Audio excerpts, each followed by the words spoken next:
In 2003, Red vs. Blue is what began Rooster Teeth, and now, 21 years later, Red vs. Blue is fittingly what Rooster Teeth has closed out on. It's quite frankly poetic and shouldn't have ended any other way. Restoration is the 19th and final season of Red vs. Blue. Or at least until someone gets the rights back to the franchise in 10 years and wants to revisit it. But for now, this is the last bit of official Red vs. Blue content you're gonna get for a long while. Burnie was back in the chair to finish what he had started. He was the creator of the series and had obviously written seasons 1 through 10 before passing the franchise off to others, as he had felt he had done his part in telling the story that he wanted to. But what I think a lot of people tend to not acknowledge is that despite not being the driving force behind the show anymore, he was still around for most of, if not damn near all of it. He moved out of the country in like 2020, and that was the year that Zero debuted. He probably gave his blessing to all of them. But after the failure of Zero, it kind of became more than obvious that the series wasn't any sort of priority anymore. If you were paying attention to the property of Red vs. Blue, it was evident that if left up to its own devices, it was just gonna fade away and end on a season that just isn't an ending. And Burnie saw the writing on the wall, and this was before Rooster Teeth's announcement that it was closing. He was just looking at his baby and thought it needed a proper ending. And what, was Gus or Jeff gonna do it? So if Red vs. Blue was gonna get any sort of true ending that could satisfy its fans, Burnie was realistically the only one who could rightfully do it. So was Restoration the magnum opus of Burnie Burns, the greatest piece of RVB media to ever grace the face of the internet? No. And I hate to say it, it may be closer to the bad seasons than it is the good ones. It's better than Zero, it's better than 16, but I wouldn't say it's a better ending than 17 or better than any of the other endings for that matter. Listen, I understand Rooster Teeth was going under. There wasn't a budget available for this. Burnie said as much himself. I think it's fair to say this. There was no budget for this thing at all. Like, when people say they wished it was longer, I wish it was longer too. But it is what it is. You know what I mean? You have to You go do to the best war, you can with what you got. You go to war with the army you have. If that's not a great Red versus Blue metaphor, I don't know what is.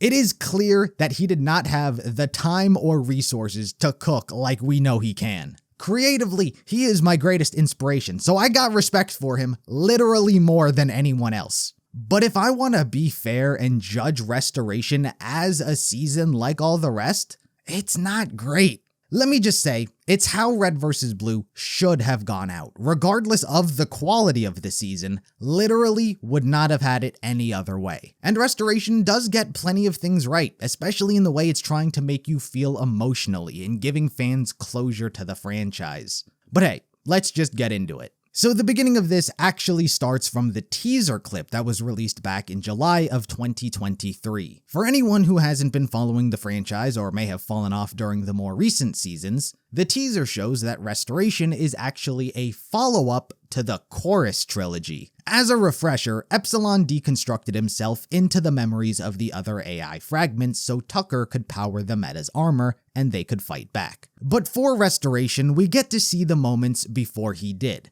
Time ran differently for Epsilon, and seemingly in his infinitely slowed down existence, he ran countless simulations in hopes to find one that would give the outcome that saved everyone. And this is how this season retcons, but doesn't invalidate the existence of the Shizno Paradox and Zero. Those were just simulations he ran hoping for a good outcome. Restoration opens up on Retro Convention 17, obviously a play on Rooster Teeth's own RTX, which they used to hold. Opening up on a scene like this isn't that strange, but what is the context behind it. Dylan Andrews is here to talk about a movie she's directing about the Reds and Blues. Dylan Andrews was one of the titular characters in season 15. She was the reporter who had previously done an article on our characters after taking down Charon. Technically speaking, in this new timeline, this would be her first on-screen appearance. But, for whatever reason, she has adopted the characteristics of Jax. Dylan was always a very serious and straightforward reporter. Jax was the annoying one who was always going on about movies and making films. We could call it Moon Doom. Enough. And shoot it all in one long, uninterrupted take. Enough. Shut up. I'm only going to tell you this once, so listen closely. We find the facts. We tell the story. We do not make things up. We're journalists, and truth is our currency. I get to show you this first look at the first draft of the first social media teaser poster for BCB Squared. So for Dylan to be the one doing this, it's incredibly out of character. In fact, it's just not her character. She does bring out Kaikaina as a guest speaker, as she's been using her as her research reference. Unfortunately, Sister is no longer a main character. She never really was, but she got really close to being one during the Shizno paradox. But for this, I guess they just didn't want to use her. Her appearance is incredibly brief as the meta attacks the convention center seeking information on where the Reds and Blues are. This makes Dylan's appearance so much worse in my opinion because not only did she not return as herself, but she's also killed. Like, this should have just been Jax, and everyone would have been happier. We then cut to the Reds and Blues in an undisclosed location. The Reds are doing their typical nonsense, but it's with Caboose where the plot unravels. Lopez is fixing his helmet, and while doing so, uncovers a message left behind by Epsilon. He gathers everyone, and we're given the rundown of what's going on. First things first, Epsilon is not back. Restoration gets around using him by saying he's a bunch of recordings left behind. He predicted what everyone would say and left behind messages that would respond accordingly. Except he can't predict Caboose, which is why he needs the Reds' help. Why? Well, because the meta is back. Nope, that's it.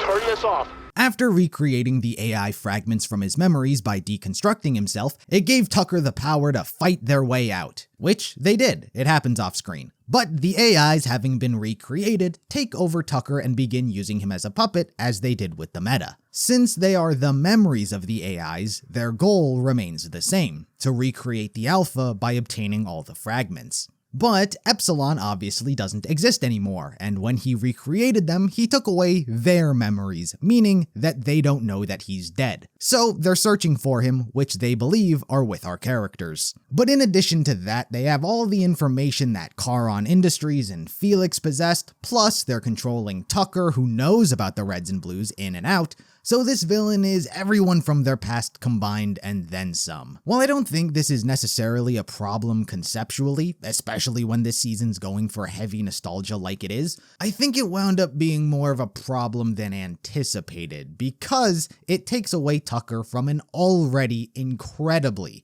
dwindled cast. To compare it to the last season, which used the Reds and Blues, which was season 17, that season not only managed to be a great season in an otherwise terrible arc, but it managed to include literally every single Red and Blue, with the inclusion of Doc, Sister, Wash, and Carolina, all with their original voice actors. For Restoration, you have Griff, Simmons, Sarge, and Caboose. These are the main characters you're dealing with throughout the plot. Everyone else can either be summed up as either a side character or a cameo. Donut was apparently promoted to Admiral, And I'll call Admiral Donut myself.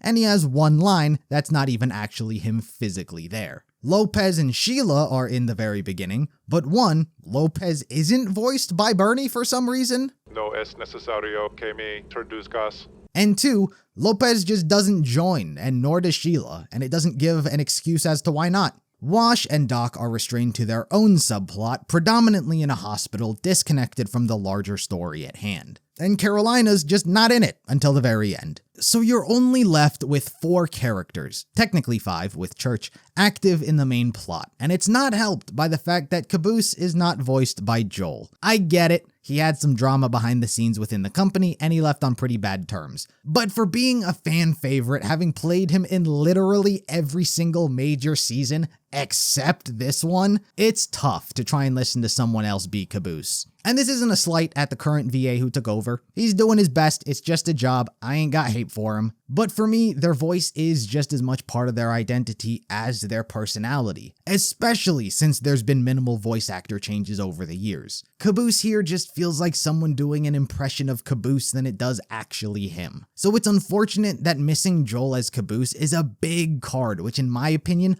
unfairly hampers the season more than it needed to. Unfortunately, it's not just these surface level criticisms that hamper Restoration, as the characterization of the Reds and Blues also aren't the best. Far from it for me to say that Burnie didn't get his own characters correct, and inherently that's not even really the problem. I think that the problem is that the Reds and Blues are so synonymous with being a bunch of idiots who are mortal enemies who hate each other but work together for the sake of it because they have to. And while I think that is a very accurate description, it's irrefutable that they evolved past that, specifically at the end of Season 10. The conceptual wall that was built between the Reds and Blues was something that was always falling and being broken down throughout the series. There was really no reason to be against each other, even though they always were, until they began working together against Project Freelancer. Through that endeavor, they became one unified team.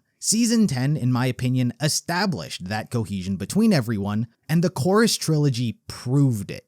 Even the counselor goes so far as to say it himself. It seemed impossible at the time, but as you have already seen, the simulation troopers are extraordinarily resilient. He had every possible advantage. But they had each other.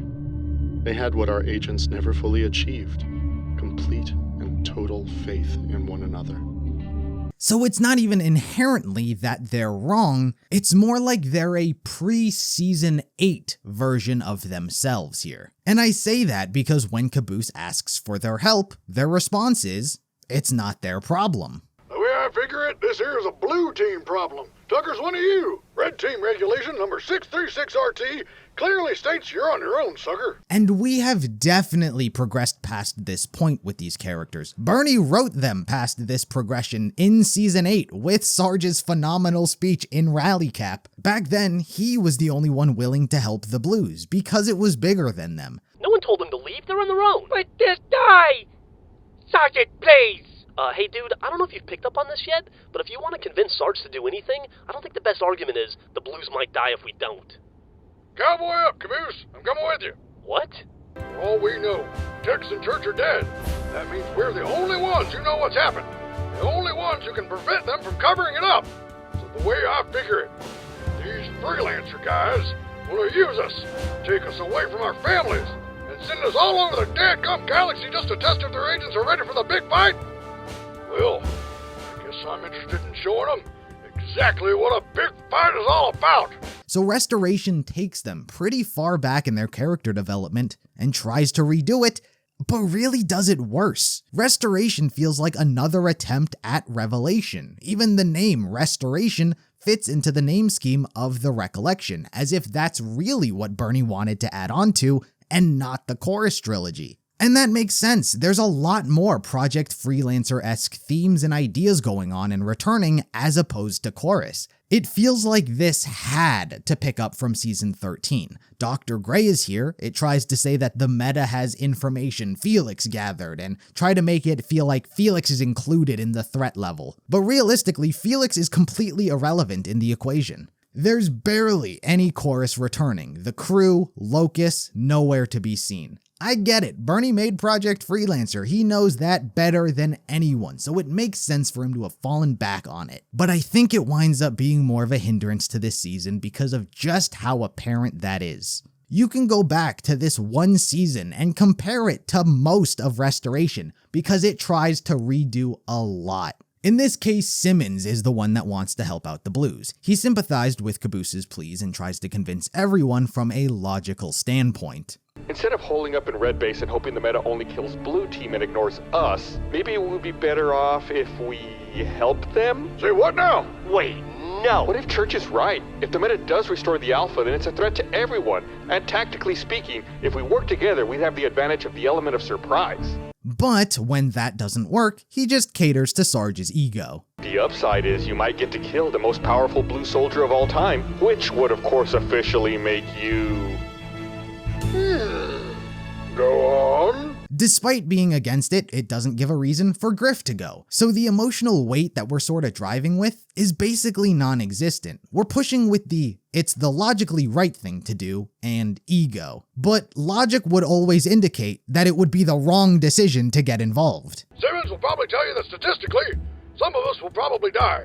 All of us. All of us will probably die. So it's not like that's a great motivator either. And even Caboose, you know why Caboose is doing it, so it doesn't have to spell it out for you, but his motivation isn't trying to pull on emotion either. You expect Wash to be an important player in this story, even if not the main character. This is the meta. History is repeating itself. Maine was lost because Sigma took him over. Project Freelancer and all of the AIs are why he lost his teammates and friends. And now Tucker is being lost to the meta, taking him over, and he might lose all the people he cares about again. But Wash's story is delegated to being stuck in this hospital. Now, he is advocating that the meta is back and that it's a problem. You're not listening.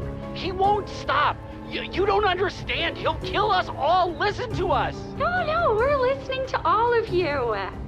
Could you take him away, please? Don't let him hurt himself. Take your hands off. It's real. It's all real. Listen to me. Listen. You gotta listen to me. But Wash should have been on the front lines of this story. I get it, they're doing something here. It's not like all of this is inevitably for nothing and his story amounts to naught. It has its purpose, but priorities are mismanaged. Back to the plot. I'm not really speaking much on Tucker because he doesn't have too many moments. You see him struggling for control a little bit here and there, but there is one good scene where Sigma and Gamma torture Tucker by putting him through 10 years of simulated torture. So Tucker gets to go through what the Alpha went through that fragmented him, and what Wash and Carolina got glimpses of. If this season had the budget to be longer, I could definitely see a world where Tucker had some sort of witty comeback as if the torture didn't work. It's funny to think what characters would be unaffected. Would Kaikaina be able to be tortured like this? Would Caboose be affected at all? But we're running with limited time here, so this is a way to make Tucker more compliant with the meta, just being the villain. So to take on the meta, our characters need some equipment to deal with the AI fragments, and what other place to get them than the Staff of Charon. They don't have any means of getting there, but fortunately, Sheila does know someone. Actually, there is someone I could call.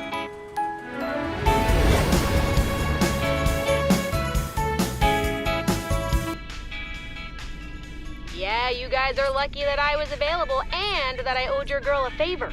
That's right, 479er has finally made her triumphant return since the days of Project Freelancer. She's been one of the most requested characters to see again. Many were hoping that she'd have a dedicated episode in season 14 since it was an anthology, or maybe she would reappear in future seasons like 15 since that also expanded the Project Freelancer agents' fates. But she was never seen in modern day since the program went under. And apparently she was just hiding. As simple of an explanation as can be. Again, it's unfortunate that she isn't voiced by Lee Eddy, especially since she voiced Krovos in the Shizno Paradox, but it is good to see her again. She's voiced by Anna Hullum, who also voiced Dylan in the beginning as well, since her VA didn't return either. I do also want to shout out the fact that they went into the archives and busted out I Say Ooh. I had not heard that song since 2010 when they were playing with the cardboard cutout of Gus in the RT short. I was listening to that song on my iPod when I was in school, and as this season accurately represents, it is a classic. But ironically enough, that track was made for the soundtrack of season 8. I don't know if it's on purpose or coincidental, but we're really pulling from Revelation here. Speaking of Revelation, the equipment our characters are looking for is the recovery unit that Maine used to capture Tex. They're hoping to use it the same way on the meta's armor to capture and stop all the AI. So everyone heads to the Staff of Charon where they reminisce on items old and new. But waiting for them right where they found him is the meta. We get a fight scene which isn't the best, but you know, I can't blame them for this. Clearly, company going under, no budget for anything. There's only so much I can hold against the animation in the fight scenes. It's definitely nowhere close to Monty's fights or Zero's action, but it's not even as good as season 16. It's closer to season 15 in its jankiness. So I understand. But again, I did not fuck with the characterization of everyone. You know, part of the beauty of Monty's fight scenes were no matter how much the characters were getting the shit kicked out of them, they were always swinging. They were always firing their guns and throwing shit at the enemy. Because of the flow of action, they need something to respond to keep that fight going. Like, the action was such a huge part of the storytelling. Without saying anything, it showed that they were in it. They weren't backing down no matter what, no matter how much they got put down. But in this, when Caboose gets grabbed, all the Reds just run away. It's a blue team problem. And I don't like that characterization. Sarge does go back after Griff says that he might come for one of them, and Sarge has an epiphany like, he is one of us. Faster! Before he comes after one of us! One of us. But again, in season 8, it's already a given that they're a team. Boss, come on, he needs help. They even recreate the moment where Sarge is walking the meta down with his shotgun. But anyway, so Sarge runs out of ammo and so pins him to the ceiling with a bubble shield, and he and Caboose flee back to the Pelican, where... Sarge?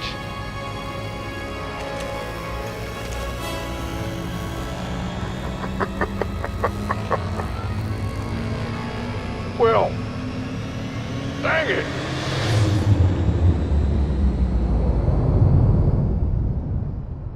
Sarge is fatally wounded through the chest and he's not gonna make it. Now, I don't have a problem with Sarge dying. I think every Red vs. Blue fan would agree that it's probably the most fitting way for him to go out. There really was no other way. But again, I hate to be a hater, but I don't like the way he went out. He died saving a blue, running away with his back turned towards the enemy. Saving a blue is fine. As we've established, that shows character development from where he started at season 1. But the other two, running away with his back turned towards the enemy, like he got his cool moment to be badass. But if anything, I feel like he should have been stabbed when they were facing off with his feet planted against his enemy, and Caboose or Griffin Simmons had to drag him back to the Pelican. But then there's his dying moments, which, in an even weirder criticism to make, is almost so normal it felt out of character. He's proud of everyone and asks that they look out for each other. He gives Simmons his shotgun and tells him that he's ready to be the new leader, and tells Griff that he's always been hard on him because he's always believed in him. I always knew you could be better. You always sell yourself short. But I believed in you. I was hard on you because I always believed in you. Even when you didn't believe in yourself. Remember that for me. And I don't know if that's the right way for Sarge to go out dialogue-wise. It didn't feel like him, if you ask me. And I get that the scene was going for a more genuine, heartfelt moment with minimal jokes. But I couldn't believe that they didn't put in him telling Griff that he's his kid. Not in the legitimate sense, but as a callback to season 1. Oh, I feel the worst about Griff. I always made fun of him. I never even told him he was my son. No way. The orange guy is your son? Nah, I just wanted to screw with him one last time. But now I'll never get that chance. Restoration makes so many references and callbacks to previous seasons, so much so that I think many of them are even unnecessary, that it crosses a line into pandering for nostalgia. But this one seemed like such an obvious joke to do, especially since it would have been set up in the first and paid off in the last. It would have had people praising Burnie as a savant again. Did he always know? Did he always have it planned from episode 1 that Church was an AI? Did he always know that Leonard Church was always going to be the director of Project Freelancer? He would have had people going back saying, did Burnie always know that he was going to leave the company and come back when it was dying to make its final season of Red vs. Blue just to make this joke about Sarge being Griff's dad again? He's a genius. So following this, things get pretty somber. They first bury Sarge at Blood Gulch, and I mean, come on, guys, we've already been through this. There's a giant cave system underneath the canyon. He's just gonna fall into it again. As his first official order as new leader, Simmons officially discharges Griff and he's free to leave. I processed your paperwork an hour ago. You're out, Griff. You can leave whenever you want. Simmons says that he's gonna stay behind and see the mission through. Griff, moved by this, decides that he's going to as well, for old time's sake and for Sarge. Again, calling back to Sarge's speech in season 8, I think there is something to be said this time around about Griff deciding to stay. Back then, Sarge was saying that no one would have stopped him if he wanted to leave. You always act like you want to quit, but hell, you could have left whenever you wanted. No one would have stopped you, so why are you here?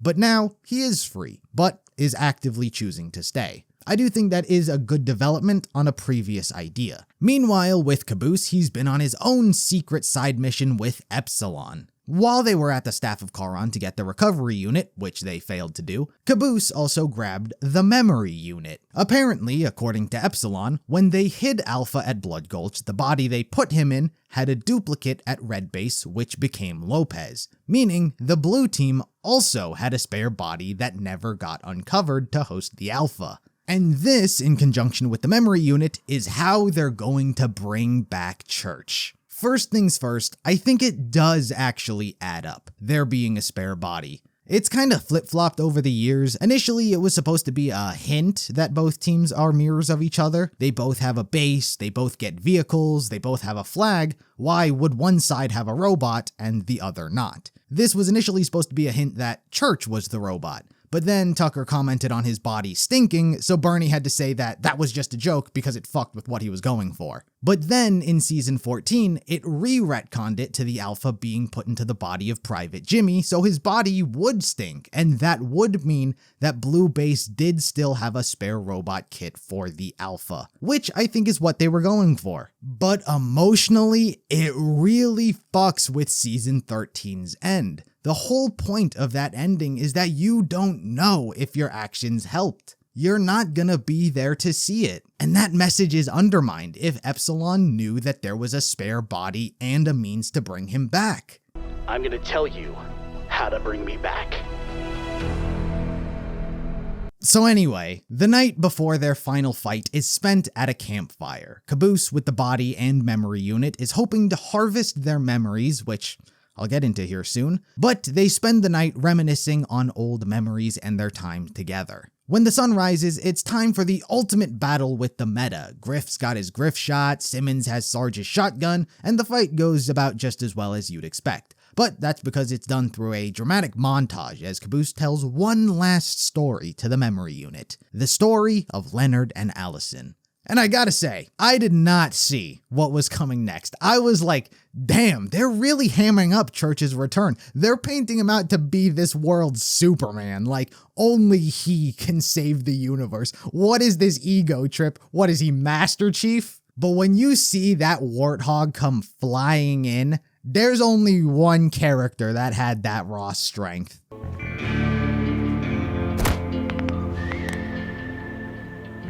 Hey there, cockbites. Tex? Wow. What a reveal. And Kathleen was back reprising her role. That was another surprise you just didn't see coming. She had her own falling outs with Rooster Teeth, so most people placed her in the same category as Joel, where we were just never going to see her reprise any of her roles. All of that and the out-of-universe hype was also contributing to this twist. All the marketing and the fans were like, Burnie's back, he's doing Red versus Blue again. And then the in-universe world building was all about bringing Epsilon back. To hit you with this twist and say, nah, we brought back Tex. One of the greatest, most hype twists in Red vs. Blue history. They needed someone like Tex to throw down. What was bringing Church back gonna do? So he can miss every single sniper shot and then yell at everyone? Brilliant. Best moment of the movie. So, you know, we get a very brief fight scene. Again, no budget, I get it. But Wash enters the scene because he and Doc escape the hospital and need to help stop the meta. But Wash is pacified and Doc is a pacifist. So he figures the only way he can help is by jumping off of a cliff, injuring himself, and setting off his recovery beacon, which calls in Carolina. And for the first time, we get Tex and Carolina fighting together. There's tons of callbacks, tons of references, and just in the fight itself, it also calls back to Season 8 when they're fighting the meta and the cliff gets destroyed and there's all these boulders falling around the characters. And Monty said it himself during the DVD commentary that if this was his fight scene, this is what he would have done. What's a cool thing to do? And I'm like,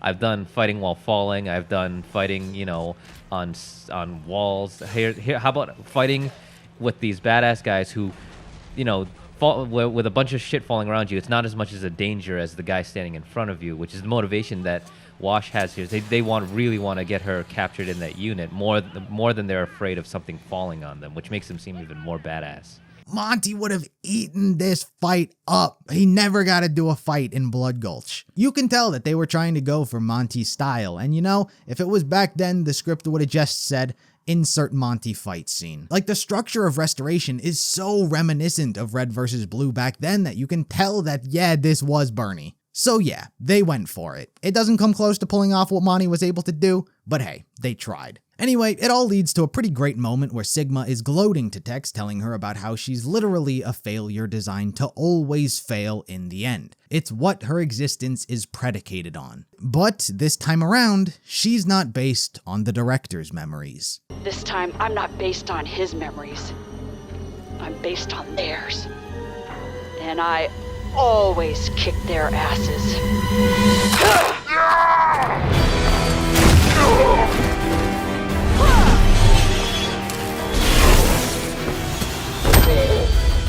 Oh, that is so awesome when it happens to someone else. That moment is honestly great. Thematically, it's a nice twist on a recurring theme. It's badass. It just feels right in every sense.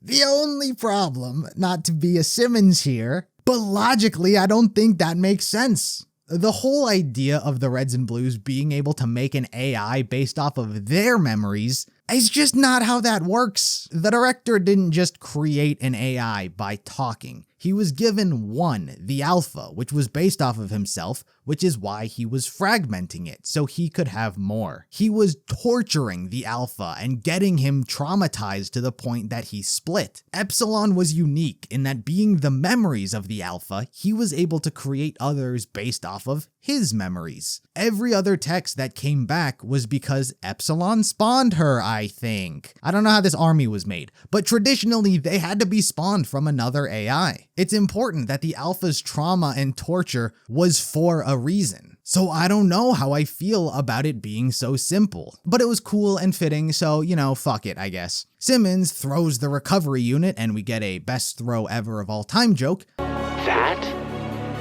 is the best throw ever of all time. Yeah. That nerd has a really good arm. But it's kind of ruined by the fact that this was clearly supposed to be Donut. Simmons ain't got years of tossing on him. Why does Donut get to stay on the sidelines? Because he's got a great arm. He could have gone pro. It comes from years of tossing. He ain't got that arm, especially since he's the nerd. You expect like a dock throw out of him. Donut may not be in the season, but clearly they wanted to have a redemption on the ever of all time joke. But I mean, if Donut wasn't available, at least give it back to Caboose. Let him come full circle and redeem that throw. I get it, Simmons is the new leader and they're giving him bigger moments, but Red vs. Blue taught us about leadership. Leadership isn't about firing bullets and stabbing people, Church. Leadership is about being able to tell others to fire bullets and stab people. But we do get a bit of a recreation of that Tex and Tucker moment from This One Goes 11. The recovery unit is successfully activated and all of the AI, including Tex, are dragged in. I don't know why it was able to pull in Tex from a distance, but we'll ignore that. We get yet another glimpse inside the memory unit where we see Church and Tex yet again. But for the first time in the franchise, she finally refers to herself as Allison. My name is Leonard, by the way. It's nice to meet you, Leonard. My name's Allison. Allison Church. Yet another nice bow to wrap things up. The epilogue is a bit hit and miss as well. Tucker is finally out of the Meta's armor. The AI extraction was so hard on him, he pretty much doesn't remember anything about his time as the Meta, effectively alleviating any trauma and guilt he would have to carry around with him. Restoration does want to end on as much of a happy ending as could possibly be, and having Tucker carry the guilt of murdering Dylan and Sarge and whoever else was caught in the wake, along with having to live with that 10 years of psychological trauma Sigma put him through, it would put a damper on that happy ending, I think. But looking at it critically, it's a cop-out to just say, he doesn't remember, he's fine. Aside from that, the rest of the epilogue was pretty good. We first learned that the purpose of Wash's story was to reveal that Doc has actually been dead this entire time. Apparently, during their escape on Chorus, Wash wound up getting hurt and Doc swooped in to heal him, but as he was doing so, got killed. Doc saved you because that was his job. It is not your fault that he didn't make it out of there. Wash has been in the hospital hallucinating as he feels guilty about his death. Caroline is there to ease his conscience as we get a pretty neat scene where you see all of the freelancers in a moment that basically says, to remember the people you've lost and the good things that you've pulled from them. So don't let go. Not entirely. We've all lost someone. You've lost a lot, Wash. But the memories, the people that defined your life, that made you who you are, you keep a piece of that. Always. Hold on to them in your heart. Remember the things they taught you. Pull from their strength. Learn from their mistakes. And grow from the special moments you had and the time that you were together. I'm glad it does include characters like South and CT and Maine, because it goes the extra mile to indicate that he was close to a lot of these people before Project Freelancer messed with them. Wyoming is notably missing, but he was the one who killed York, and he and Wash were pretty tight, so I get it. Carolina basically says that no matter what, she's gonna be there for him. As for the recovery unit, Caboose destroys it. It's the only way to ensure things actually stop. Allison and Church deserve to rest. And we leave as Griff finally gets to call it a day and leave the army. And his pickup is Agent 1. Nice bone to throw to that season. Things end on the expected, you're not so bad kind of tone. After all was said and done, you blue guys, you actually seemed like pretty decent dudes. I'm sorry about all the, the war stuff. No hard feelings? That's okay. You guys weren't very good at it anyway. No. No, I don't suppose we were. And there you have it. That was Red vs. Blue Restoration, the final season to close out this 21-year franchise. If there's one thing to say about this season, it was right. It was the right way for the franchise to end. It got to go out on its own terms with its original creator at the helm, and not many franchises get to do that, let alone one that's gone on for 21 years. I may not have been a fan of how Restoration handled things, but in true Burnie philosophy when it comes to Red vs. Blue, he has provided you with an ending and is allowing you as the viewer to choose whether or not you want to accept it. Its standing within the canon isn't definitive. He's always been leaving endpoints for fans to take their leave if they want. You can end on season 5, 10, 13, 17, or this. And he did leave breadcrumbs to choose whether or not you want to believe this is a simulation. In the teaser clip that was released, it ends with Epsilon saying, I know it can work. Faith. I just have to have faith. It'll work. But I guess I'll never know. Ain't that a bitch? Let's run one more. i.e., it implies that it's this season, one last simulation. Plus, when he's explaining it to the others, Simmons questions the reality of their existence. But how do we know we aren't one of those simulations, like right now? Oh, no, you're not. You're definitely real. Did you tell all the simulations they were real? No. Why did you pause? And he even says that he's not sure if he got Caboose's voice correct. I'm not even sure I got his voice right this time. So, if you want to believe it's a simulation, you can, and you still have season 13's ending. But, if you enjoyed this outcome, then this can be your resolution. But regardless of how you feel about its quality as a standalone season, I think it does succeed in giving fans closure. Its message in-universe is very much meant to be taken literally as well. It's time to say goodbye to these characters, but don't forget all of the happy memories and joy that they brought you. Savor those, they're not gone. But it is time to put it to rest. It's a bittersweet feeling, but what more could you have asked of a series that literally paved a path forward for internet culture?